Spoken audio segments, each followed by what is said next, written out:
Many of you may remember the frightening images of Asiana 214 well, the airliner who crashed into a seawall on final approach to San Francisco in the summer of 2013. It is one of the rare crashes where there is actual footage of the accident, and I'm going to show you later during the video. What happened to the Boeing 777? Today we are going to find out how a trainee and an instructor badly mishandled an approach. If you like the video, please subscribe for weekly aviation videos. It helps me out a lot. Welcome to Airspace.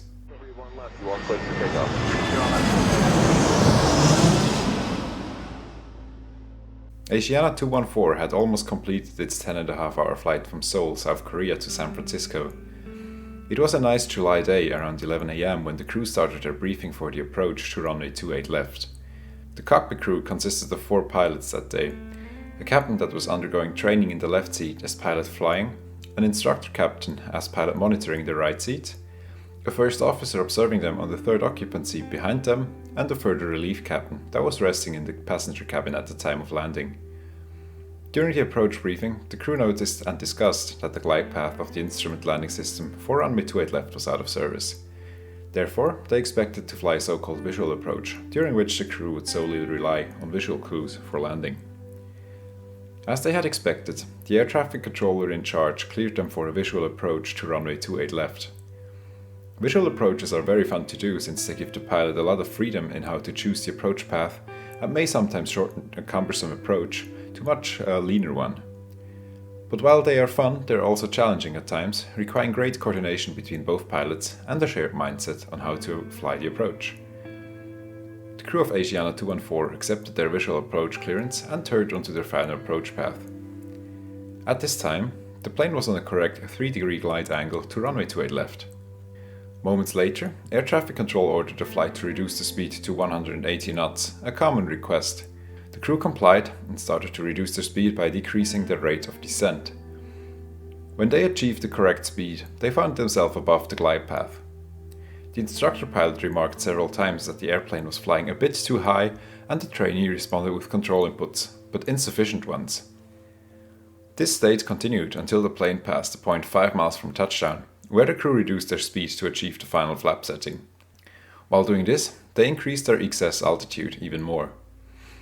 After the aircraft was finally correctly configured, the pilot flying realized he definitely needed to lose a lot of altitude and retarded the engines to idle and switched off the autopilot. He then initiated a descent at a very high rate for this altitude and soon found himself to be intercepting the correct glide angle. This can be judged visually by using the Precision Approach Path Indicator, in short, PAPI. This system uses differently angled lights to show pilots if they are high or low on the approach. While high, the system shows all white lights, and while one intercepts the glide slope, more lights turn to red. If 2 of the 4 LEDs indicate red and 2 white, then one is on the correct glide path. More red lights are bad, and 4 reds means one is way too low. When the pilot saw that he was on the correct glide path, he lifted the plane's nose a bit, but not enough. The plane started to descend further through the glide path and well below it. Moments later, the Boeing 777 impacted the seawall just short of runway 28 left with its tail, which was then ripped off. The plane hit the runway hard and spun counterclockwise by almost a full revolution.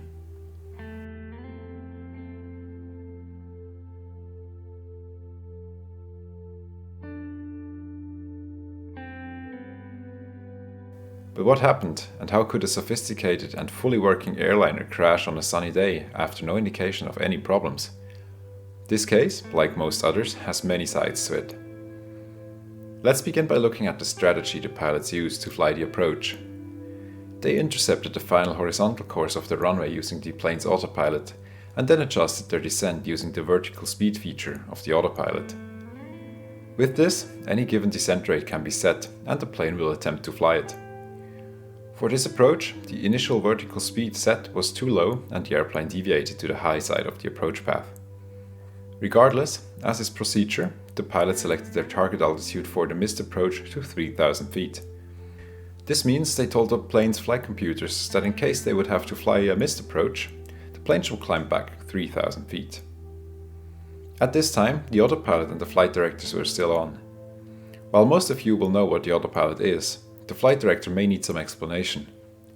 It is a cross displayed on the primary flight display that shows flight control orders in the pitch and roll axes of the plane. While the autopilot is on, it shows what the autopilot is commanding the plane to do, and while the autopilot is off, it shows what inputs the pilots need to do to follow their programmed flight path, both vertically and horizontally. But back to Asiana 214 that was high on the approach. Here, a crucial mistake happened to the pilot. As the plane was too high, the pilot flying wanted to descend as fast as possible. To do that with the autopilot, he selected the mode called flight level change. With this mode, one can usually descend at a fixed speed with the engines rolling back to the smallest thrust available in flight, called idle thrust.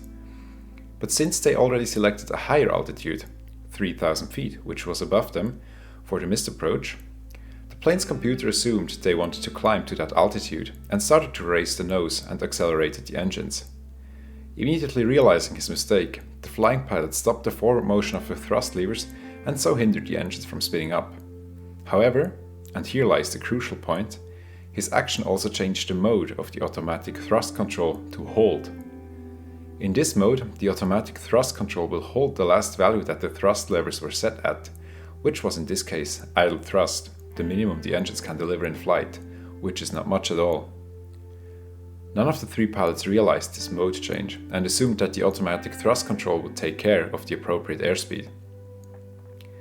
What the pilot flying realized was that the selected modes were not adequate, since the flight directors still showed a climb, as he had previously erroneously commanded.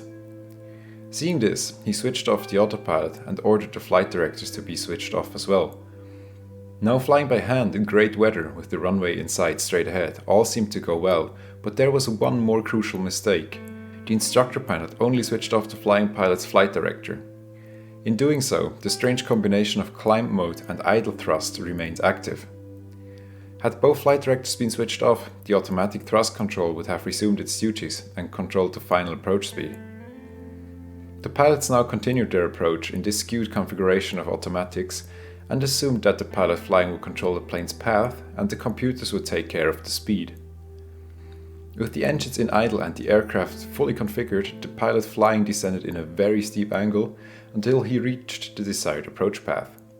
There, he lifted the airplane's nose more and more to continue on the correct path, but it seemed not enough. He descended lower and lower while bleeding off speed since the engines were at idle. The PAPI now showed all red, indicating that the plane was coming in dangerously low. None of the pilots realized that they were dangerously slow until 11 seconds before impact, when the low speed warning sounded, like this. 4 seconds later, the instructor pilot finally intervened by advancing the thrust levers and calling for the approach to be aborted, but it was already too late. The plane was so slow and so low that the engines spun up to full power but were no longer able to lift the heavy plane out of its misery in due time. The 777 struck its tail on the seawall short of runway 28 left. The tail and the main landing gear were sheared off and the plane slid across the runway, lifting off again in the process and performing a frightening spin around its wingtip until it came down hard and finally to rest next to the runway. An oil fire started in one of the engines and the plane was evacuated.